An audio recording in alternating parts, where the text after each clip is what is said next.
Why I'm known as Lucky by sharing with you a very personal story. And it's a story about two little boys. And it starts almost 50 years ago when identical twin boys were born to Raymond and Mary Fitzgerald. Now, I am Raymond Jr., and my identical twin brother was Billy. I was named after my father. Billy was named after my Uncle Bill. I only got to live with Billy for about 4 months. When we were little, Billy got sick. My parents rushed him to the hospital. He had a breathing problem. Unfortunately, the doctors were not able to save him. It was hard on the family. And I heard occasionally, as I was growing up, Raymond is the lucky one. I didn't feel lucky because of that. All I did was live. But I know that as a result of that, I did experience something that I felt truly lucky for. Because in my family, I had 3 older sisters and an older brother, and my 2 parents, and more cousins and aunts and uncles that I could count. And I know that they had so much love for 2 little babies that now was directed all completely towards me. I had so much love that I experienced. And I heard on rare occasions my family say, God gave us 2, but he took back 1. And they took all that love for 2 little boys and directed it towards me. And I knew how truly fortunate I was to grow up in a home like that. But I still wasn't known as lucky. I just felt lucky to experience all that love. I mentioned to you last time that I was here and I spoke just for the first time that I had a dream when I was little of being a cowboy. I wanted to grow up to be a cowboy. And I was able to move to a location that was surrounded by horses and cattle. My friends had horses. I rode their horses. I got jobs on local ranches here in Florida. When I went to college, I studied agriculture and beef production. I became a rodeo cowboy and traveled around the southeastern United States. And I took that dream that I had as a little boy, and I actually lived it. I would work on some of the most beautiful pieces of God's creation anywhere in the country, right here in this state. And when I was out there in the woods on my horse, I knew that I was just so lucky. But I still wasn't called lucky. I just felt lucky. And then, because my dream kind of advanced, I wanted to become a cattleman. I wanted to have my own cows. I wanted to own my own ranch. And I wasn't brought into a ranching family. It's just what I loved. So I moved from the country into the city.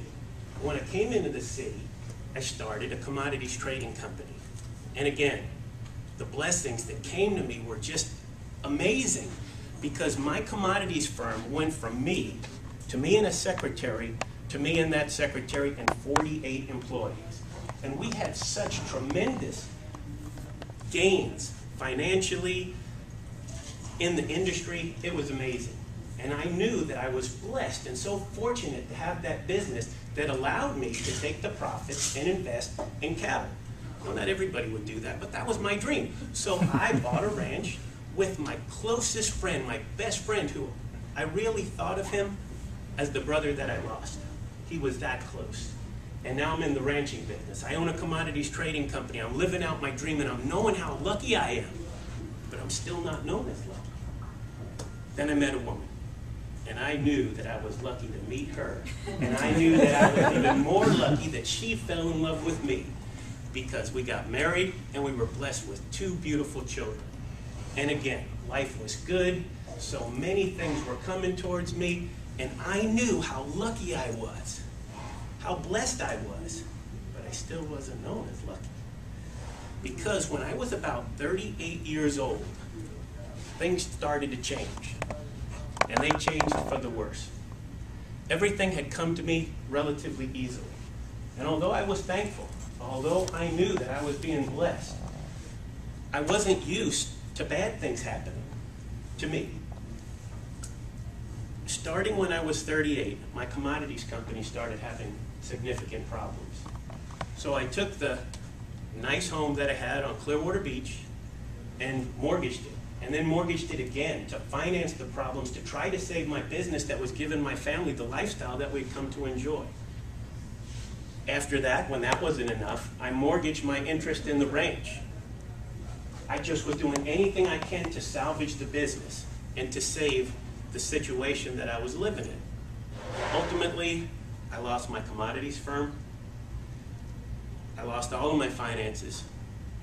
The note came due on the ranch and I couldn't pay it, so my best friend agreed to buy me out. I lost my interest in the ranch. The pressure you could imagine on a marriage led to divorce. The divorce led to separation from my children for a while.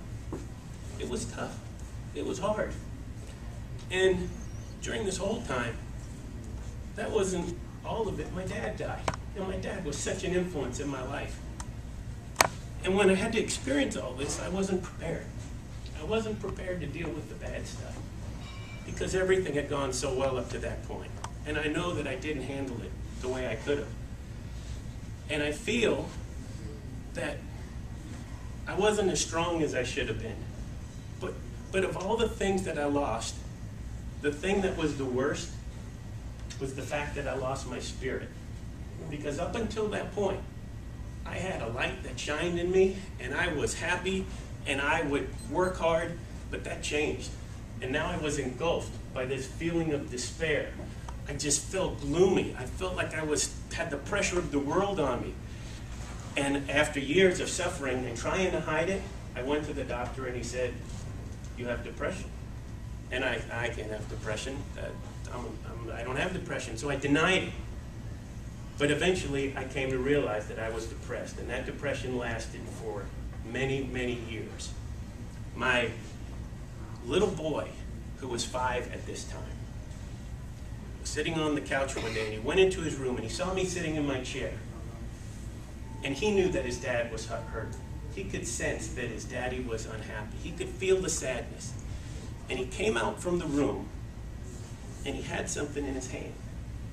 And he approached me tentatively, because he was 5 and little, and I was big, even though I was sitting in the chair. But he came up to me and he said, "Here, Daddy, this is for you." He said, "Keep this with you. It'll remind you that I love you, and it'll bring you good luck." And he gave me that trinket they made. And we hugged. And the love that was there in the room was so much bigger than anything I had felt before. And my little 3.5-year-old was sitting on the couch. And he saw his dad. And he saw his brother hugging and loving. And he knew something important was going on. He ran into his room. And he got his favorite toy from his bed, a little orange and yellow stuffed fish. And my 3.5-year-old comes running around the corner to me, and he says, here, Daddy, this is for you." And the three of us, we hugged, and we loved, and we told each other how much we loved each other. And I knew right then, at that moment, that I was not going to be the example to 2 little boys of a father that was defeated, of a father that would let the bad things in life keep him down. I knew that I had to show them that sometimes life does throw bad things at you. And sometimes it can feel overwhelming, but you have to keep trying. You have to keep going. You can't give up. And I made a decision right then that no matter what it took, I was going to get my life back. And I was going to do what it takes to show those boys that you can, even though things happen bad, you don't let them stay that way. You have power inside of yourself. And it was that love that fired that power. And right then, based on what my 2 little boys did for me, I knew how truly lucky I was. And when I started this topic tonight, I told you guys that it was about 2 little boys. And you might have thought that it was about the 2 identical twin babies that were born almost 50 years ago. But the fact is, this story is about one of those boys that survived and grew up to become the father that gave life to the second little boy who, through a single act of pure love, gave life back to his father. And that's why I'm known as Lucky.